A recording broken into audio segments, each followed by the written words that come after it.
አሁን ለምንድን የፈለግሽ? በጣም በፍጥነት ከዚህ መሄድ አለብኝ። እሺ የአባዬ ፍርድ ቤት ቀጠሮ ቀን ዛሬ ነው። አዎ እኔም እኮ አብረን እንድንሄድ ብዬ ነበር የፈለግኩሽ። ወይ ሰላምዬ አትሄጂም እንዴ? ለምን? አንቺና እማዬ ጎን ለጎን ቆማችሁ ማየት አልፈልግም። እሺ በጣም ዘግናኝ ነገር ነው። ከምርሽ ነው? ሰላምዬ እኔ እማዬ ማርታን በጣም ነው የምወዳት። ሳላስበው እንደ እናት ነው የቀረብኳት። ይህን ስልሽ ግን አንቺን ትተካለች ማለት አይደለም። ግን በቃ አለ አይደል በጣም ጥሩ ሰው ናት። አንቺንም በጣም ነው የምትወድሽ፣ በጣም ነው የምታምንሽ። መድኃኒት እንኳን ያን ሁሉ ነገር ስላንቺ እያለቻት ኤቢ ድሮ ስላንቺ ያንን ሁሉ ነገር እያወራቻት እንኳን እሷ ስላንቺ ክፉ ነገር አሰባት አታውቅም። ተይ እንጂ ዳጣዬ፣ እኔም እኮ እትዬ መጥፎ ሴት ናት አላልኩም። በጣም ወዳታለሁ፣ እፈራታለሁ፣ አከብራታለሁ። በቃሽ እንደዛ ከሆነ እባክሽ ከሷ ራቂ፣ ከአባዬም ራቂ። በቃ ዳጣ አላደርገው፣ እሱም ማድረግ አልችልም። ለምን? አንድ ነገር ልንገርሽ ዳጣዬ። ምንድን ነው የምትነግሪኝ? ዳጣዬ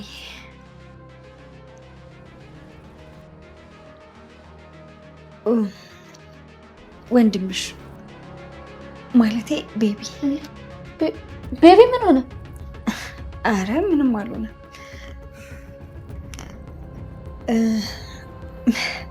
ምን መሰለሽ ዳጣዬ፣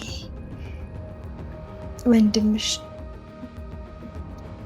ቤቢ ወንድምሽ እንዴ ሰላምዬ ምን ሆነሽ ነው? ለምን አትናገሪኝ?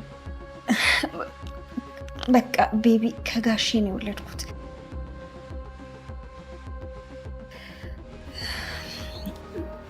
የጋሼ ልጅ ነው።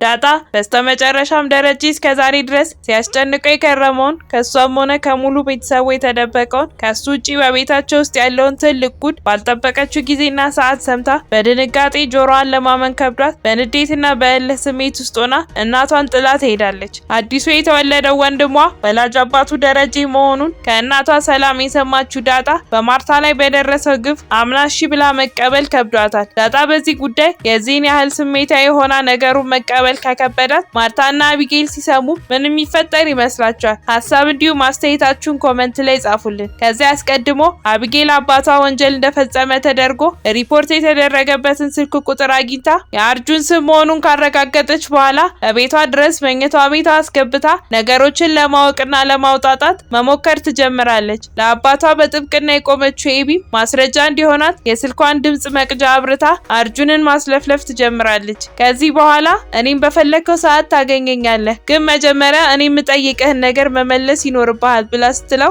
አርጁንም ግራ ተጋብቶ ደስ ብሎኛል፣ ግን ደግሞ ዛሬም እንደሌላ ጊዜ ለጥቅም ነው እንደ ፈለግሽኝ ብሎ ሲጠይቃት እሷም አይደለም አርጁን አባቴ ታስሯል ብላ ስትነግረው እሱም ማን አባትሽ? ቆይ በምን ምክንያት ግን? አሁን ቤቱ ሰላም ነው አይደል ብሎ ሲጠይቃት እሷም አርጁን ቆይ እንዴት ነው የምታስበው? አባቴ ታስሮ ሰላም ምን ሆኖ የምመስልህ? ቆይ እንደዚህ እያሰብክ እንዴት ነው እንደወድህ የምትጠብቀው ብላ ስትለው እሱም ይቅርታ ኤቢ፣ እኔ እኮ እሱ ሲኖር በጣም ስለሚጨንቀኝ ነው። የፈለግሽውን ነገር ጠይቂ እኔ መልስልሻለሁ ብሎ ሲላት ኤቢ እሺ ቆይ ከአክስቴ መድኃኒት ጋር ተገናኝታችሁ ታውቃላችሁ ብላ ስትጠይቀው እሱም አዎ አልፎ አልፎ እንገናኛለን ብሎ ይመልስላታል። እሷም ትቀጥልና ቆይ እንዴት መቼ ነው የተገናኛችሁት እና ደግሞ ለምን ጉዳይ ብላ ስትጠይቀው እሱም ያው እንደምታውቂው ምንም ነገር ካንቺ አልደብቅም፣ የሆነ ቀን መርዝ ግዛልኝ ብላኝ ነበር፣ ግን እሷን ስላላመንኳት መርዝ የሚመስል ፌክ ነገር ነው ገዝቼ የሰጠዋት ብሎ ሲላት ኤቢን በደስታ የምርህን ነው? ወይኔ ፈጣሪ አርጁን በጣም ነው የማመሰግነው፣ አንተ ነህ እኮ ያዳንከን፣ ባለውለታችን ነህ በእውነት ይህንን ውለታ አንድ ቀን ከፍላለሁ። ግን ሌላ ሰሞኑን ተገናኝታችሁ ታውቃላችሁ ብላ ስትጠይቀው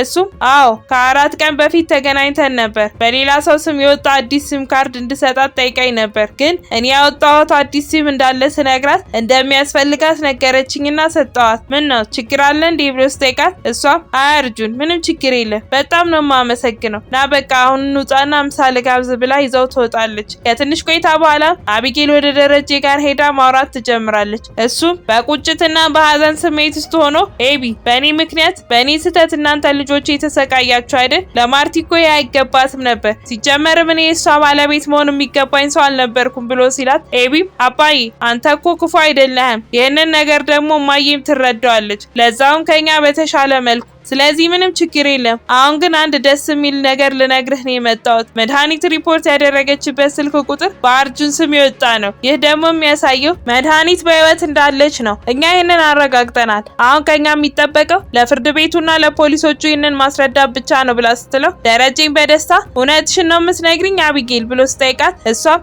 አባዬ እኔን ታምነኛለህ አይደል? እኔ ነጻ አወጣሃለሁ ብላ ቃል ስትገባለት ደረጀኝ እሺ አቢጌል አንቺ ተከራክረሽልኝ ብታሰርም አልጸጸትም ብሎ ሲመልስላት እሷም አባዬ እመነኝ አትታሰርም፣ ነገ ፍርድ ቤት ስትቀርብ ተጨማሪ ምርመራ ቀን እንዳይሰጥ እከራከርልሃለሁ፣ ዋስ እንድትፈታ ማደርጋለሁ ብላ ስትለው እሱም በደስታ አቢጌል እንኳንም ወለድኩሽ፣ እንኳን እንደዚህ አድርጌ ያሳደግኩሽ ብሎ ሲላት እሷም ደስ ብሏት እሺ አባዬ ለማንኛውም ነገር እንገናኛለን፣ ነጻ አወጣሃለሁ ብላው ሰላምታ ተለዋውጠው ወደ ቤቷ ትሄዳለች። በዛን ሰዓት ላይ ናታንና ዳጣ አብረው ተቀምጠው እያወሩ ነበር። እሱም ይቀጥልና ነገ ፍርድ ቤት ለአባዬ ኤቢ ጥብቅና ልትቆምለት ነው። እሷ በጣም ኃይለኛ ነች። ኮሌጅ እያለች ማንም ቀና ብሎ አያትም ነበር። መምህራኖቹ ሳይቀሩ ይፈራታል። ትክክል ያልሆነ ነገር ካየች ትክክል አይደላችሁም ብላ ነው የምታፈጥባቸው ብሎ ሲነግራት ዳጣም ደስ ብሏት እሰይ የኔ ውድ እህት እንኳን እህቴ ሆነች። ለመሆኑ ግን ይህንን አዲሱን ፍቅረኛዋን እንዴት አየኸው ብላ ስጠይቀው ናታንም ትንሽ ያሽቃብጣል እንጂ ያን ያህል መጥፎ አይደለም ብሎ ሲመልስላት እሷም እኔ ግን ናታን ለእኔ ብላ ያመጣችሁ ይመስለኛል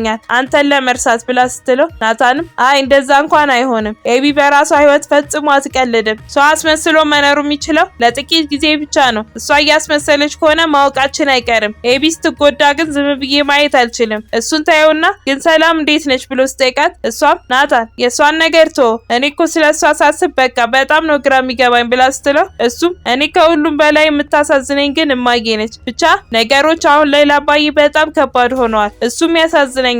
ግን በቃ ከገባበት ችግር እንዴት መውጣት እንደሚችል አላውቅም። በሰው ላይ መፍረድ ግን በጣም ይከብዳል ብሎ ይላትና ስለ ራሳቸው ትንሽ ተጫውተው ይለያያሉ። የዛን ቀን ማታ አቢጌል ወደ እናቷ ክፍል ትሄድና ማውራት ይጀምራሉ። እማዬ እንዴት ነሽ ብላ ስትጠይቃት ማርታም ደህና ነኝ ብላ ትመልስላታለች። አቢጌልም ትቀጥልና ውሸትሽን ነው እማዬ ብላ ስታፈጥባት ማርታ የሰው ውሸቱ ደህና ነኝ ማለቱ አይደለም የሚባለው፣ ደስ ባይለኝም ደህና ባልሆንም ደህና ነኝ እያልኩ መቀጠሉ ይበጀኛል ብላ ስትላት ኤቢ እማዬ ነገ ደስ ይልሻል አባዬን አስፈትቼ አክስቴ ማሳሰሪ አይቀርም ብላ ስትላት ማርታም ማሳሰሩ ቀርቶብኝ እሷ ደህና ብትሆን ብትገኝ መጥፎዋንም ባልሰማ ብላ ስትላት ኤቢ ቆይ እማዬ ከአባዬ መታሰርና ከአክስቴ መጥፋት የትኛውን ያሳሰበሽ ብላ ስትጠይቃት ማርታም የታሰረ ይፈታል፣ የታመመም ይደናል፣ የጠፋና የሞተ ግን ምን ይሆናል ሲባል አልሰማሽም ብላ ስትላት ኤቢ አክስቴ ምንም አልሆነችም እማዬ፣ ነገ አባቴ ቤት ይመጣል፣ እውነት ሁልጊዜ ታሸንፋለች ብላ ስትላት ማርታም ኤቢ ማወቅ ያለብሽ ነገር እውነት ሁልጊዜ ታሸንፋለች ማለት አይደለም።